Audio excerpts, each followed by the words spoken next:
যে দুদক দেখবে যে কোনো টাকা পয়সা অ্যাভয়েড করে ট্যাক্স ফাঁকি দেওয়া হয়েছে কিনা, সম্পত্তি ঘোষণা করা হয়নি, এবং রাজস্ব বোর্ডের মধ্যেও একটা স্পেশালিস্ট ইউনিট আছে, গোয়েন্দা ইউনিট আছে এটা দেখবার জন্য।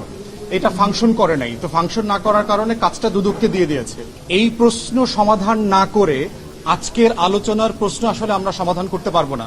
কে আপনার ঐক্যমত্য কমিশনের সামনে যে প্রশ্নটা আসছে সকালে, সেটা হচ্ছে যে সীমানা নির্ধারণ করা হয় নির্বাচনী আসন ঠিক করবার জন্য, সেইটা কি পদ্ধতিতে হবে। বর্তমান যে নির্বাচন কমিশন আছে তার অধীনে একটা এক্সপার্ট কমিটি করে দিয়ে এইটা কাজটা করা হবে, না নতুন করে সীমানা নির্ধারণ করবার জন্য আলাদা একটা কমিশন করা হবে। আমরা বোধ করছি বাংলাদেশের এক্সপিরিয়েন্সে, যেটা আমরা দুদকের এক্সপিরিয়েন্স থেকে দেখেছি, যে দুদকের কার্যপরিধিতে আপনার দুইটা দায়িত্ব বলে দেওয়া আছে। যে দুদক দেখবে যে কোনো টাকা পয়সা অ্যাভয়েড করে ট্যাক্স ফাঁকি দেওয়া হয়েছে কিনা, সম্পত্তি ঘোষণা করা হয়নি। আর দ্বিতীয়ত হচ্ছে দুদকের দায়িত্ব হচ্ছে টাকা পয়সা বিদেশে অবৈধভাবে পাচার করা হচ্ছে কিনা। এখন দেখেন বাংলাদেশের আইনে দুইটা প্রতিষ্ঠানকে অলরেডি দুইটা দায়িত্ব দেওয়া আছে। যে আমাদের এনবিআর রাজস্ব বোর্ডকে বলে দেওয়া আছে যে তারা টাকা পয়সা কেউ গোপন করে ট্যাক্স ফাঁকি দিচ্ছে কিনা এটা দেখবার জন্য, এবং রাজস্ব বোর্ডের মধ্যেও একটা স্পেশালিস্ট ইউনিট আছে, গোয়েন্দা ইউনিট আছে এটা দেখবার জন্য। এটা ফাংশন করে নাই, তো ফাংশন না করার কারণে কাজটা দুদককে দিয়ে দিয়েছে।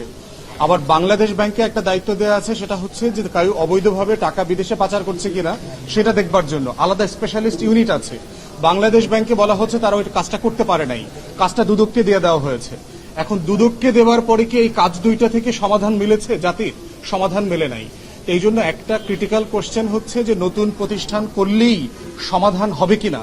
সীমানা নির্ধারণের যে বিতর্কটা আছে সেটা অন্য প্রতিষ্ঠানের এক্সাম্পল থেকে সবসময় সেটা মনে হচ্ছে না।